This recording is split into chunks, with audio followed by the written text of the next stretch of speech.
welcome back to my channel. So as you can see, things are looking a little different.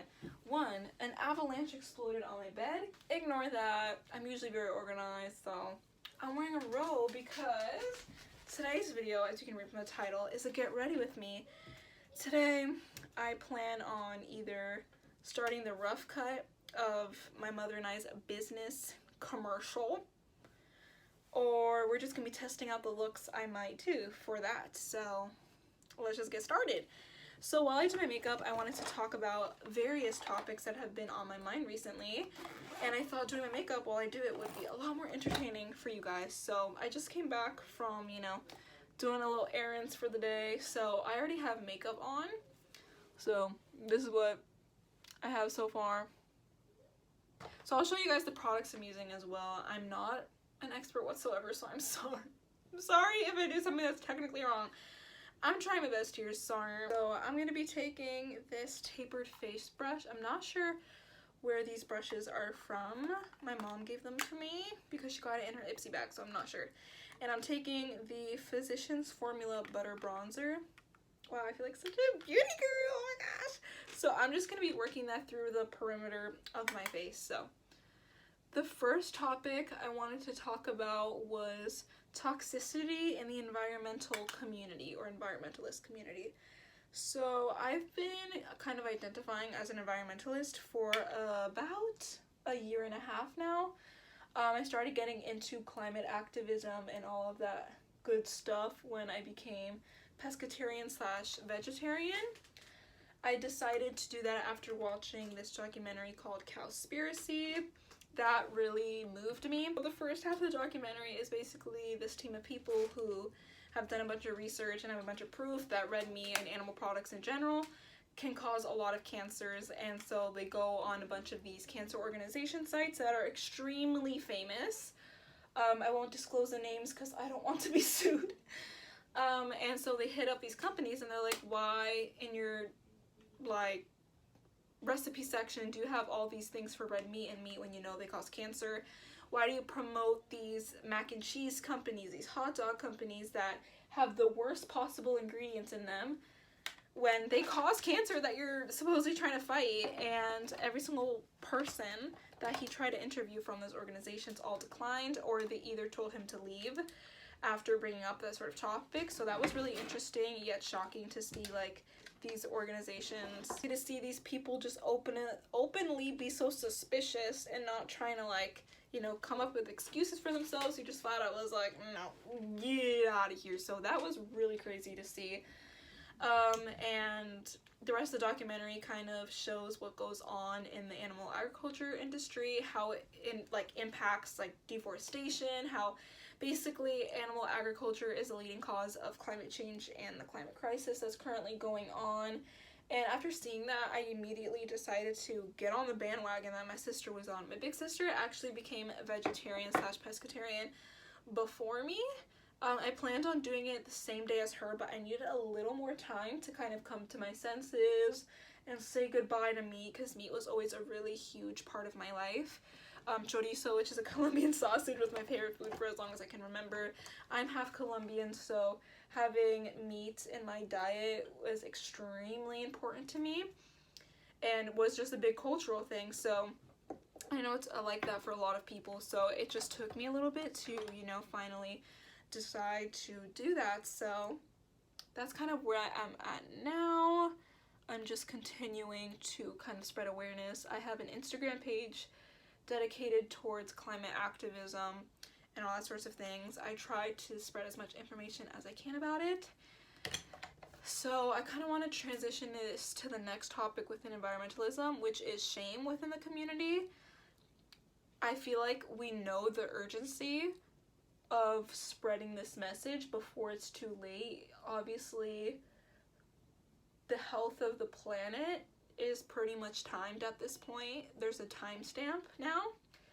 We only have a few hundred years at the most to kind of reverse things before it's too late. So I feel like the community knows the urgency, knows what they need to do to,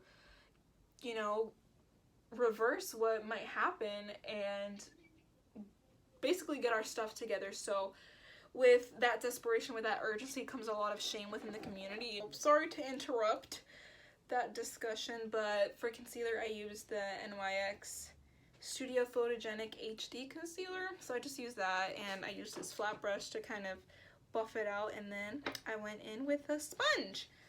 So what I was saying was that we understand the urgency and the complexity of the situation, and we just want to tell everyone what the truth that their lifestyle is like creating for them, you know what I mean?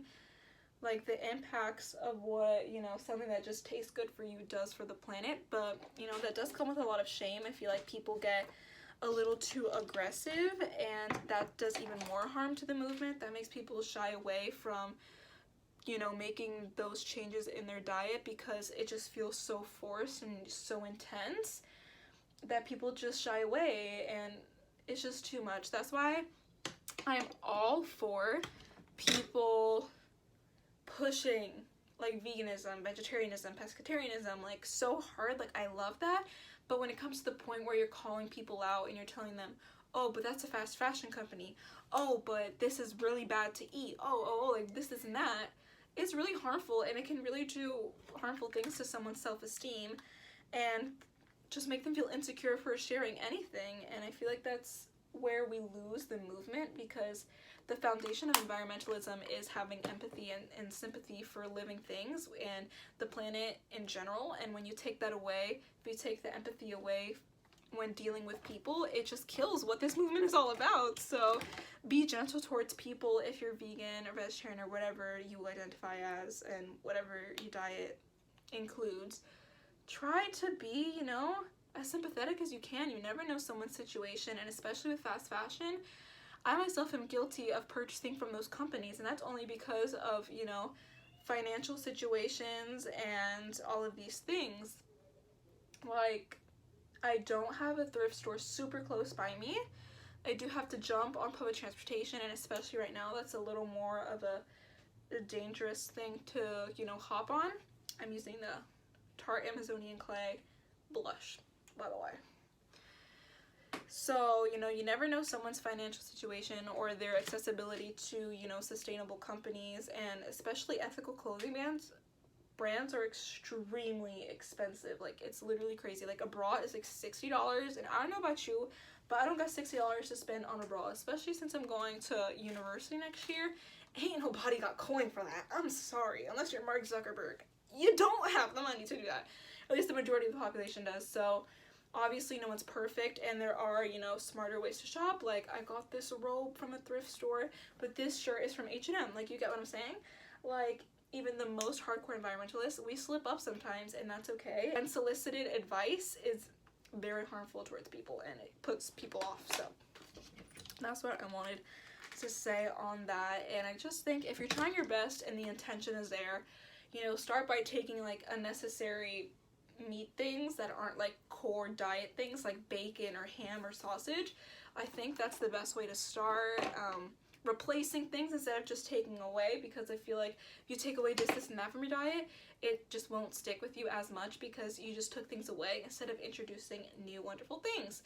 I eat a lot of like tofu, soy-based products, beans, falafel, like things like that. Like, there's really fun like vegetarian and vegan recipes to follow that, you know, can spice up your diet. So why not try that out? Using the e.l.f. Instant Lift Brow Pencil in neutral brown to, you know, brush it up a little bit. The next topic I kind of want to transition into is minimalism. I've been really interested in starting a more minimalist lifestyle ever since, you know, I watched that, I'm pretty sure it's a docu-series or just a documentary on Netflix. This is where I get all my education, sis, from Netflix, though. But I saw that. I follow a lot of minimalist YouTubers, and I've always been really intrigued by it. And it may not look that way because that, but, you know, you caught me slipping. But, you know, I've always moved around a lot. I've lived in several different countries throughout my life. You guys are probably cringing that I'm using this huge brush as eyeshadow brush. But, you know what? I'm just going for a monochromatic thing. I just want to bring some warmth to the eye, you know, nothing too cry. And I'm using this Smashbox contour palette. I'm just using one of the brown shades from that, so I'm just going in circular motions around my eyeballs, or my eyelids. So what I was saying was I've lived in like 3 different countries throughout my life, and you know, because of that, I've had to get rid of lots of things, and at one point I was able to fit everything into one suitcase, like all of my clothes and all my main belongings, which, looking back at it now that I'm in a more stable place, is just really crazy to me. And you know, minimalism was always a big part of my life, whether I consciously, you know, contributed to that or not. And I kind of want to do more of it. I want to, you know, have very minimal things in my home, specifically in my wardrobe, because that's what I know I can directly control, since I still live with my parents and with my family. So, you know, I can't do too much to change everything because I'm not in charge of the home, but I can control, you know, how my room is, my consumerism, whenever I have my own individual money, especially with my business and stuff like that. I can aim to, you know, be a conscious consumer, which is basically when you really think about something before you purchase it, you come up with uses for it, it's gonna have some sort of purpose that's gonna be useful to you, instead of you like just consuming to consume, which has a lot of bad side effects. You can start cluttering your space, which ultimately clutters your mind, just because there's so much going on. And you know, you don't want to do that. You don't want to over clutter your space. I always feel best when my room is clean and not all of my belongings are everywhere. I just like to feel put together, and I think minimalism is a really big way to do that. And you know, it'll ultimately save you money in the long run, of course, because you're not consuming just to consume. It's really ethical as well, because you're not like feeding into the capitalist machine. It's just, I feel like it's a really great thing to live your life. And so I've been going through my closet these days. I don't have a lot of clothes to begin with. I like to wear a lot of basic things, you know, I'm not too crazy with that, so I don't think it'll be too hard for me, especially with me going to university soon. I'm not sure if I'll be with my parents still or not. I have to kind of wait and see what the results of that are. Next topic I kind of wanted to touch on while I do the little finishing touches. I didn't really do anything crazy. I just added more face makeup and a little warmth to the eyes, nothing crazy or anything. It is about going to high school in a pandemic. It's really crazy. I found that ever since quarantine started, my anxiety levels have risen. I find going on Zoom calls more nerve-wracking than actually going to school itself. And I think that's because we know that we're being seen and heard and watched. I feel like in a classroom setting, things are so like unpredictable, like people talk over you, people aren't necessarily paying attention, people are kind of like dozing off in their own little world. I mean, at least that's what I do sometimes. I'm guilty of that. But I feel like now on Zoom calls, everyone's pretty much paying attention, and if you say something, basically everyone will hear it, no matter if someone's having a side conversation like in their house or not. I feel like it's more apparent these days that you're being seen and heard, and it's why it's so like anxiety inducing. Like, you know, people can hear you, you know, people can see you when you turn on your, you know, camera or mic, and it's really crazy to me. I find that fear just comes from, you know, insecurity.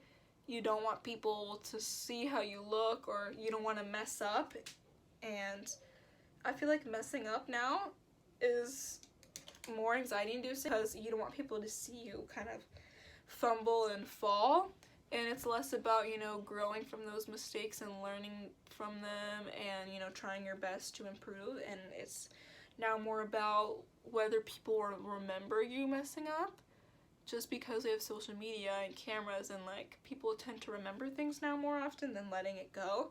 Am I digging this? I hope you guys enjoyed this video. Thank you so much for watching, and I'll see you guys in the next video. Bye!